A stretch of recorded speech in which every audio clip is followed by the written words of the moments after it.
In just a few moments, I'm going to try to destroy two misconceptions that practically every educated person holds about language. One, that we pronounce letters, that letters have sounds. And two, that English has 5 vowels, A, E, I, O, U, and sometimes Y and W. I'm going to show you that we don't pronounce letters, that letters don't have sounds, and that English has 36 vowels and possible vowel combinations.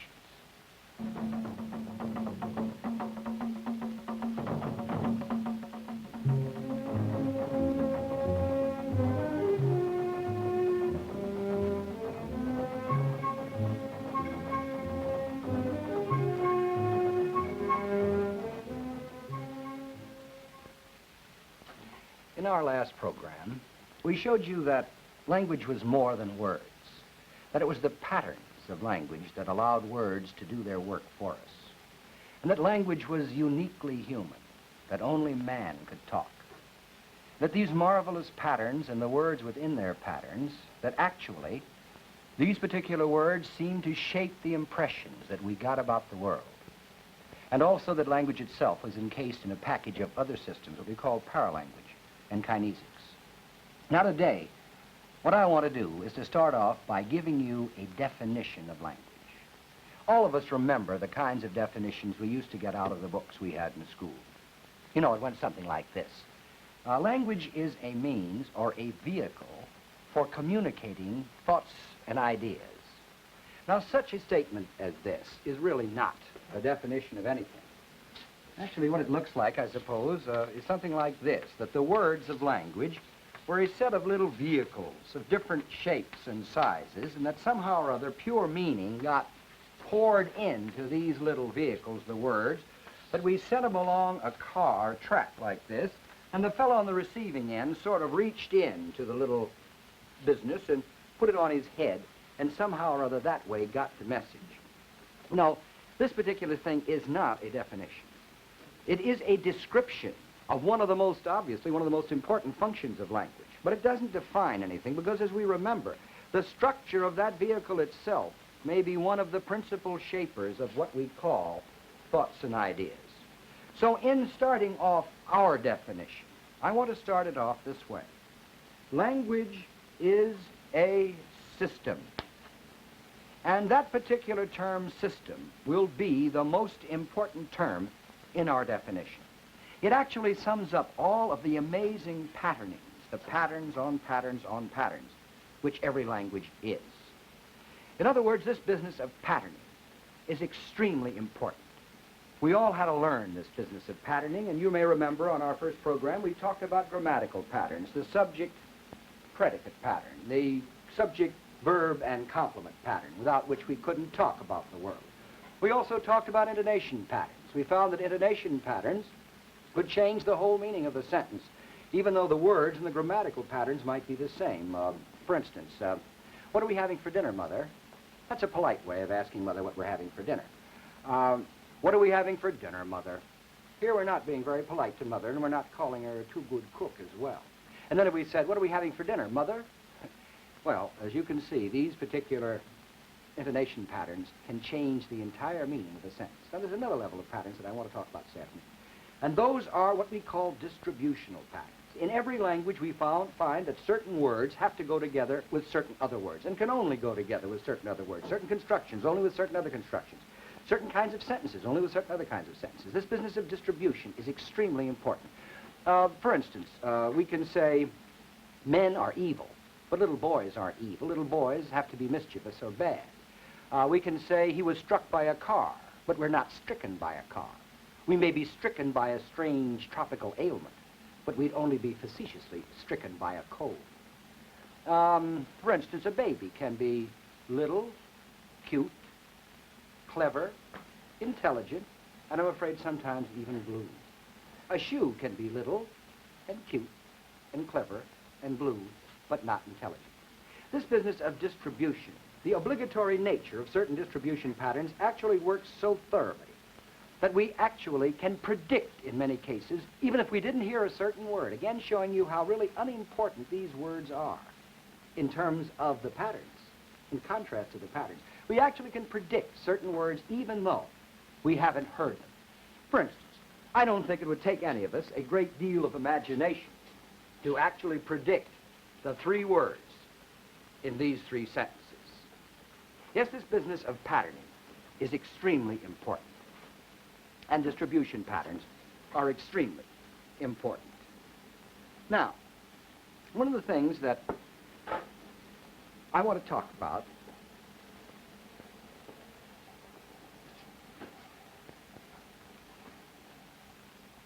is the fact that language is much more than just patternings on this level. In other words, language is a patterning below the level of the words. Language is ultimately sounds. Language is made up of sounds, and these sounds pattern into the words and then the words into larger patterns. In other words, we've got now a situation of trying to find out what makes the patterns below the level. So what we're going to do now is to add to our definition something that will include this business of the sounds, because that is what language ultimately is made up of. And I'm going to add then to our definition, language is a system of vocal symbols. And I want to pause now on this term symbols. Everybody knows what a symbol is. A symbol is something that stands for something else. And man is the symbol-making and symbol-using animal par excellence. No other animal can make symbols and uses symbols the way man does. One of the important things to remember about symbols is this. Symbols are never completely and absolutely accurately represent the thing they're standing for. In other words, all symbols are incomplete and inconsistent. They don't give you an exact one-to-one correspondence with what they're standing. But people, because they use symbol systems so naturally and so well, actually forget this. And we constantly confuse the symbol for the thing it stands for, or to use the technical jargon, symbol and referent. Now, language is a system of vocal symbols. And I think that we can see how language works in terms of being a symbol system if we look at this diagram. Try to imagine now a perfect circle infinitely large. This is being represented here by this. Now, obviously, this is not infinitely large, and it's not very perfectly circular, but try to imagine a perfect circle infinitely large. This is the world of reality, the world of experience, everything that's out there, everything we know, everything we can't know because of our finite limitations, that is experience. To scale against a perfect circle infinitely large, I'm now going to symbolize language, representing it by an L, surrounded by a broken line purposely not circular. This particular broken line, purposely not circular now, is to remind us of the incompleteness and inconsistency of symbol systems. Marvelous as these languages, human languages are, they only give us a relatively small numbers of the aspects of the world of experience. But this L then shows us that we are dealing with symbols, and this the system. Each language is a different system from each other. Language sub 2 here would be a similar kind of system, but one of different structure. Language is a symbolization of experience, incomplete and inconsistent. But now, please look at this. Way down here in right field, we have two W's. W's of different shape with nothing around them. These represent the writing systems that would go with language sub 1 and language sub 2. In other words, writing now emerges as a symbolization of language, as language is a symbolization of experience. In other words, writing is a symbolization of a symbolization. But please remember, you and I have been trained and educated to think of language as writing, and there is no more complete confusion in the world, and all literate people have it. This confusion between language and writing, as though language were the scratches you make with your fist and not the noises you make with your face. No. Nothing could be farther from the truth. Writing is an amazing invention, and we'll be talking about it later on this program. But please remember, language is not writing. This is a symbolization of experience. This is a symbolization of language. Writing is a symbolization of a symbolization, and incomplete and inconsistent, as all symbol systems are. Now, I don't think that you can get really a better understanding of how we confuse symbol with referent, writing with language in this case, than to go back to that question, or that statement I made at the beginning of the program. That is the business that you ask any educated American, how many vowels are there in English? And you'll say A, E, I, O, U, and sometimes Y and W. I learned that in school. We all learned that in school. But what are we saying when we say that? What we're saying is there are only 5 vowel letters we've inherited in the Latin alphabet to represent a certain number of vowel sounds. How many vowel sounds are there in the language? Well, let's just examine it for a moment. Pit, pet, pat, put, put, pot. Here are 6 distinct vowel sounds, but only again are A, E, I, O, U. In other words, here the letter U is standing for the sound in put. Here it's standing for the sound in put. Quite a different sound. It's true we do write 2 T's after the U here, and that distinguishes put from put. You know, it'd be really nice if we were consistent in this, and every time this letter U had to stand for the sound in nut or rut, that we actually put 2 T's after it. But we don't, as you know. But has only 1 T and 1 U. Because but with 2 T's, that's what a billy goat does, and that's an entirely different word. This, I think, is what the foreigner means when he says English isn't such a hard language as far as the grammar goes. It's such a hard language to pronounce. What he means is the writing system is so incomplete and inconsistent, and I, like everybody else that's literate, confuses language with writing. So he is making, again, this particular kind of error. No.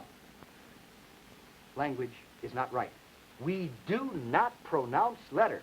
Letters do not have sounds. They only stand for the sounds of language. Well, I've given you 6 here. How many vowels are there really now in English? Are there 6 or 7 or 8? How many really are there? Well, here you will see the 9 simple vowels that there are, or short vowels that there are in the overall pattern of English. We have here the vowel in pit, pet, pat, this A and E together. Notice, because we don't have enough letters, we've had to invent some symbols to stand for these real sounds, vowel sounds in English. This one here, the I with a bar through it, stands for the sound that I say in children, for instance. Rather than children, I say children. This vowel letter here stands for the vowel sound in put and cut, the one we had there with 2 T's. This one is a vowel sound in pot, as I pronounce it, this in put. This, the way I say gonna. Notice if I'd said gonna in I'm gonna go, he's gonna go. Well, if you say gonna, it's that vowel. If you say gonna, it's that vowel. This one represents what the New Englander says when he says shot and lot, instead of shot and lot, as I say it, or what the Englishman says when he says fox and lot. In other words, we have 9 simple vowels. Simple vowel sounds in the structure of English. Up here we have a W here, a Y here, and an H. These 3 symbols stand for the semivowels. That is, these are glides away from the simple vowel position to another position in the mouth. The Y represents the glide that goes higher and fronter in the mouth, and I'll demonstrate this for you in just a moment. The W, higher and backer with more rounding, and the H represents a glide to the center. Now let me show you what I mean, because what I'm showing you now are the things we have been taught to call the long vowels and the diphthongs, except again we confuse those with letters. Now notice what happens. I'm now going to put the vowel in pit. I'm going to follow it with the higher and fronter glide represented by the Y. Watch. E, E. Do you see my tongue rising? E, and going front. Now watch. I'll go down to the vowel in pit. Follow it. A, I, as in July. A, as in feast and blade. In other words, I can follow every one of these with a Y. Now here's the W. Higher and backer with more rounding. Watch this. Ooh, vowel and put plus the W. Ooh, see the increased rounding? You can feel your tongue go up. O, all, and so on. Now the glide to the center. Watch how my tongue will go to the center from a vowel position. Ah. See it rise? In other words, every one of those simple vowels can be followed by each one of the semivowels to give us not just 9, but now let's look at this chart and see how many there really are. If we take the simple vowels, if we take these simple vowels and add Y and W and H to it, how many are we going to get? Well, here it is. There are simple vowels. Now, 9 plus 9 plus 9 plus 9. 36 possible syllable nuclei in English, and we still have only A, E, I, O, U, and sometimes Y and W to represent. If you want to see again now how inconsistent our writing system is, just watch this. As we know, let's take just the simple, or the complex nucleus. Let's take I. The sound, well, how many? Here's 1 combinations of sound. How do we write it? E-Y-E, capital I, A-I-S-L-E, I-S and I-L. If you've got money and you say either instead of either, the E-I of either. And so we can see, you could think of half a dozen more. One vowel combination, many different ways of writing, but the other way around. O-U-G-H, the same series of letters, standing now for many different sounds. Though, through, cough, enough, plow, and you could probably think of more. In other words, our writing system is extremely inconsistent, and it is incomplete. Pity the poor Spaniard, though. He only has 5 vowels, and he asks the American, please, how many vowels are there in English? And we say 5, A, E, I, O, U, and sometimes Y and W. He says, bueno, we have only 5 in Spanish, A, E, I, O, U, but he only has 5 in Spanish. Consequently, the 5 vowel letters are much more consistent for him than they are for us. But please notice, because he has only 5, and he doesn't understand the difference between language and writing, the poor speaker of Spanish is never going to be able to straighten out the difference between the sound we make in leave, for instance, and the sound we make in live. He's always going to be living when he should be leaving and leaving when he should be living. And he'll never hear the difference, and nobody's ever going to make it clear to him because we still tell the poor man we have only 5 vowels, A, E, I, O, U, and sometimes Y, W. No. We do not pronounce letters. Letters do not have sounds. We only use these letters to represent the sounds of our language. Now, I want to add a term to our definition. So far, what we've noticed is, and what we've been talking about, is the fact that language is a system of vocal symbols. We've talked about symbols and the possibility of confusing the symbol for the thing it stands for. We've made the point that language is the noises we make with our face and not the scratches we make with our fist. That the whole business is symbolized. But now I'm going to add another term to our definition. I am going to say language is an arbitrary system of vocal symbols. Now, what do I mean by arbitrary? What I mean by arbitrary is this. There is no necessary connection in the world of reality between the thing symbolized and the symbol.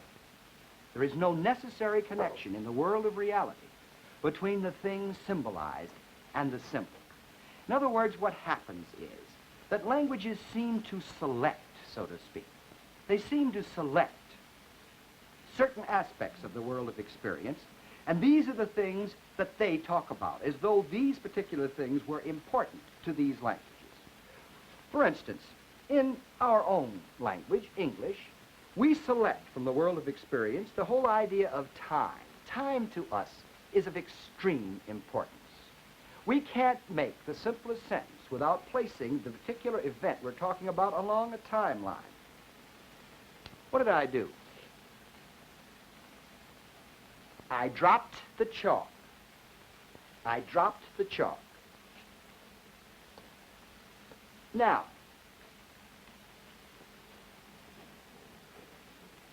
you know perfectly well when that event took place, and I know perfectly well when it took place because I performed it. But if I asked you, as I did, what did I do? And you say you dropped the chalk, what are you saying? By putting that little on the end of that verb, what you are saying is the action has already taken place in the past, Bud. But I know that because I performed it. You know it because you saw me perform it. I know you know, I know it. I know you know, I know. And so on we could go all afternoon. And yet when I say what did I do, you have to say, you drop, and the action has already taken place in the past, Bud, the chalk. We can't get out of it. Now, is there anything really important in the world of existence about time that makes certain languages talk about it? No, there isn't. It's as though we were partners to a conspiracy, really. It's as though we were partners to a conspiracy to talk about the world in a certain way. Other languages would not talk about it this way at all. For instance, I remember an Asian graduate student. He was at Princeton when I was there in the graduate school years ago, and this kind of thing always used to amuse him. He said, it's really insulting to me. I don't see how you people don't get insulted, because after all, this is not the way the world is at all. This is not what you have to say. And I said, what do you say in your old language? And he said, what we say in our language is, in respect to chalk, a dropping. When you get right down to it, that's all that's really necessary. And the Chinese, I can remember a Chinese gentleman who said to me one time, he said, it's very strange that you always place these things in a time sequence. For instance, you say the man is dead. He's stretched out lifeless before you. He's been dead for some time in the past, and he will be dead for a considerable period of time in the future, and yet you say the man is dead.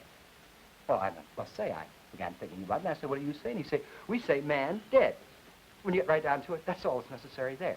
In other words, there is nothing really essential in the world of experience that makes us pick out time as though it were important. Each language selects in a perfectly arbitrary manner those things which it calls important.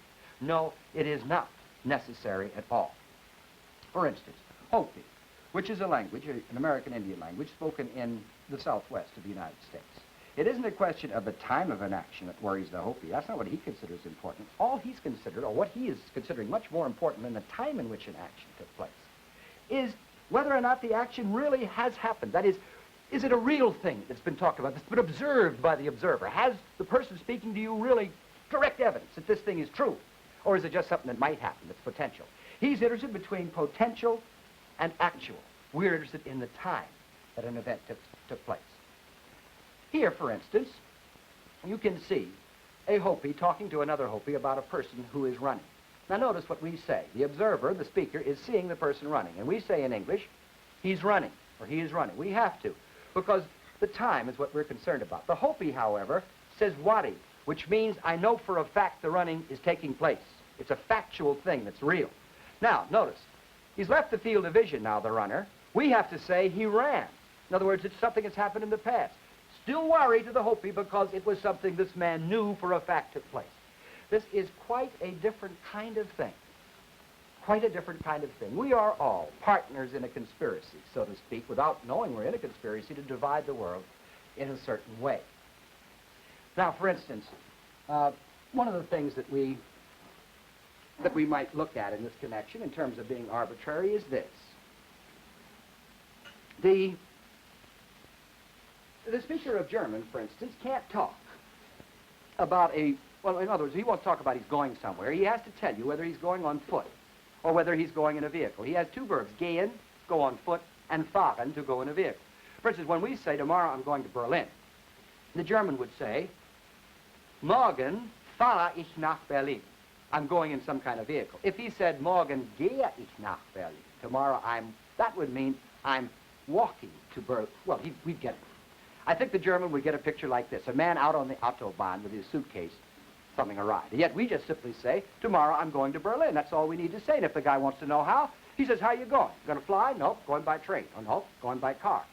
In Navajo, another language, spoken, American Indian language, spoken in the southwest of the United States, when you want to talk about how you're going somewhere, you can't just simply say you're going either on foot or in a vehicle. You've got to say how in every case. You're going on foot, you're going on horseback, you're going on horseback at a trot, or at a gallop, you're going in a car, you're going to go in a boat, you're going to go in an airplane. He can't say the simplest verb of motion without being forced to specify the means of locomotion.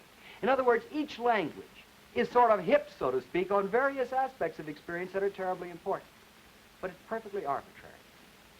Look at it this way. For instance, if I'd grown up and you'd grown up, we'd all grown up, and learned to call this thing foot and this thing hand, none of us would be the wiser. It's a perfectly arbitrary thing. This thing is still the same picker and stealer in the world of experience, whether I call it hand or the Frenchman calls it la main or the German calls it hand. But obviously, if you decided, yes, it's perfectly arbitrary, from now on I'm going to call this foot and this hand, well, if you did, the little man in the white coat would be around to get you very soon, because it's a very obligatory connection between language and the thing it refers to within any one language and any one culture.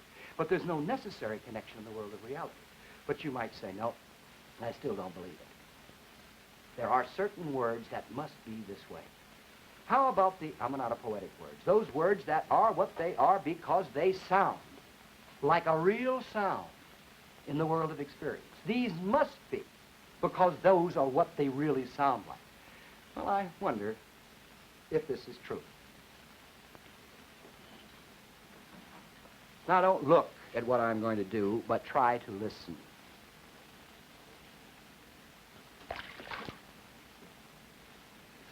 You heard that sound. That's a splash. Obviously, it's a splash. It's a splash because that's what that sound is. It has to be a splash. It can't be anything else but a splash. Every language, then, if this were true, and that particular noise forced languages to hear the world of experience in an unarbitrary manner, but in a, if you will, logical manner, every language ought to have for that sound the word splash, but do they? To answer that question, we went to the UN and we asked speakers of many different or several different languages. To translate literally, it went splash, splash. It went splash, splash. And this is what we got. In French, it would be flock, flock. In Italian, it would be plaf, plaf. In German, it would be plump, plump. In Swedish, it would be plop, plop. In Urdu, it is chapaka, chapaka. And in Hungarian, it would be csobban, csobban. And there you are. Obviously, it's not something that forces us to say certain things or use certain words. This is not the way it is. Because there is, again, no necessary connection in the world of experience between the thing symbolized and the symbol. There is no logical necessity. We are dealing with a very definitely arbitrary system. There isn't any logic in it, but people say, yes, there must be some logic somewhere. Some language or one language must be more logical than another language. But is this true? No. Because if there is any logic in language, it's the logic of the system itself, how the patterns hold together. Whether we think we're fooling ourselves or not, or saying that one language is more logical than another, and I've heard the French say it, I've heard many people say French is the most logical language in the world. I once asked a Frenchman why he said that, and he says, is it not the langage of diplomatie? I left him with that one to think about it, and I'll leave that one for you to think about. No, there is no logic in language. Actually, what we call logic is simply the way our language structures experience. The actor, action, result, sentence type to us is the logical way to talk. The Chinese thinks the subject comment or topic comment, man dead, is the logical way to talk. We say, what is as logical as 2 + 2 = 4? What could be more logical than that? But this is only just a projection one level higher of the way our language actually structures experience. Actor, action, result. No. We talk about the world in a certain way, and that is what logic means to us. The Chinese talks about the world in a different way, and that is what logic means to him. The Chinese logician finds Immanuel Kant full of holes when it comes to logic. Logic is the way the system integrates. Now, on our program today, we have tried to talk about certain misconceptions. We have talked, for instance, about the fact that language is an arbitrary system of vocal symbols. It is not writing, that we don't pronounce letters. Letters don't have sounds. That this whole amazing business is, so to speak, selective. This is a very amazing kind of arbitrary way of really being able, for people being able to interact with each other. This business has to be learned early and thoroughly. Now, next week, what we're going to do is to answer another question, a very important question, as we continue our definition of language and continue to see if we can destroy some further misconceptions. And that question is, do primitive people have primitive languages? Do primitive people have primitive languages? Please be with us next week, won't you?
This is National Educational Television.